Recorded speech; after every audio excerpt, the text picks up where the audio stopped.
Praise the Lord. கர்த்தரும் இரட்சகருமாகிய இயேசு கிறிஸ்துவின் இனிய நாமத்தினாலே உங்கள் அனைவருக்கும் என் அன்பின் வாழ்த்துக்கள்.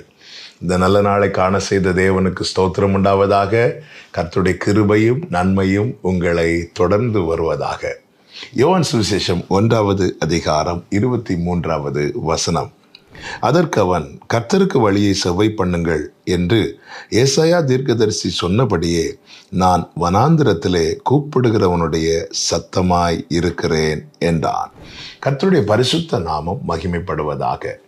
யோவான் ஸ்நானன் வனாந்திரத்திலிருந்து ஏசாயா 40 உரைக்கப்பட்ட வார்த்தையின்படியே பேசி கொண்டிருக்கிறான். அவன் பேசி கொண்டிருப்பதை கேட்ட ஜனங்கள் அவனிடத்தில் கேட்கிறார்கள், நீர்தான் கிறிஸ்துவா, நீர்தான் மெசியாவா என்று. அப்பொழுது அவன் நான் அல்ல என்று சொன்னதும் அல்லாமல் கிறிஸ்துவை மேன்மைப்படுத்திவிட்டு பிற்பாடு சொல்லுகிறான், கர்த்தருக்கு வழியை செவ்வை பண்ணுங்கள் என்று ஏசாயா தீர்க்கதரிசி சொன்னபடியே நான் வனாந்திரத்திலே கூப்பிடுகிறவனுடைய சத்தமாய் இருக்கிறேன் என்றான். யோவான் ஸ்நானன் பிறப்பதற்கு 600 ஆண்டுகளுக்கு முன்பதாகவே ஏசாயா தீர்க்கதரிசி மூலமாய் இந்த சத்தம் பரத்திலிருந்து தொனிக்கப்பட்டிருக்கிறது. இது கர்த்தருடைய சத்தம். இந்த கர்த்தருடைய சத்தம் யாரை குறித்து சொல்லப்பட்டதோ அவன் வாயிலிருந்து இப்பொழுது அந்த சத்தம் புறப்படுகிறது.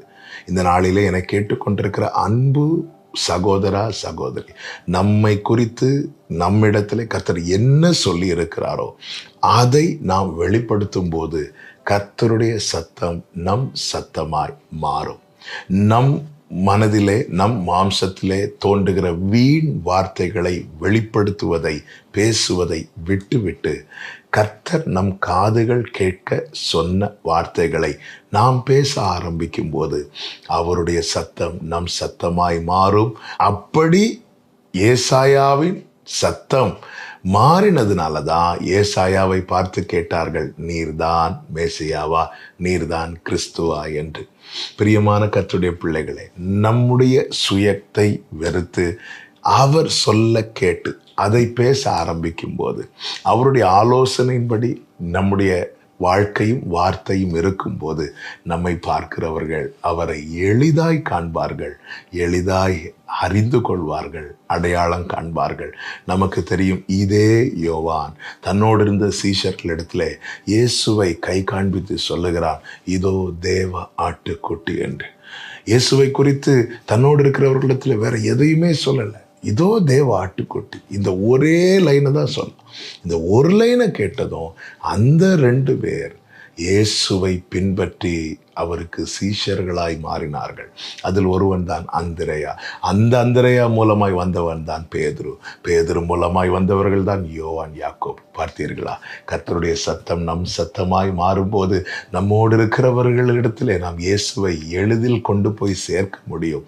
இந்த கிருபையை தேவன் தருவாராக. பல இடத்திலே நாம் நம்முடைய திறமையும் நம்முடைய சுயத்தையும் வெளிப்படுத்த முயற்சிக்கிறோம். அந்த இடத்துல கிறிஸ்துவை காண்பிக்க தவறுகிறோம். பல விதங்களில் முயற்சிக்கிறோம். இல்லை, வேதம் என்ன சொல்லுகிறது? கர்த்தர் நம்மோடு என்ன பேசுகிறார்? இவன் வனாந்திரத்திலே காத்திருந்ததை லூக்கா சுவிசேஷம் 3வது அதிகாரத்திலே பார்க்க முடியும். வனாந்திரத்திலே சத்தம் உண்டாகி என்று சொல்லப்பட்டிருக்கிறது. கர்த்தர் பேசும் வரை காத்திருக்கிறான். கர்த்தர் பேச அவன் கேட்டதை அவன் பேச ஆரம்பிக்கிறான். அவருடைய சத்தம் நம் சத்தமாய் மாறும்போது அவர் சித்தம் நம் வாழ்க்கையில் நிறைவேறிக் கொண்டே இருக்கும். கர்த்தர் கிருபை செய்வாராக. ஜெபிக்கலாமா? எங்கள் நல்ல தகப்பனே, இரக்கமுள்ள தேவனே, உம்முடைய சத்தம் எங்கள் சத்தமாய் மாறி உம்முடைய சித்தம் எங்கள் வாழ்க்கையில் நிறைவேற கிருபை செய்யும். இயேசுவின் நாமத்தில் பிதாவே, ஆமென்.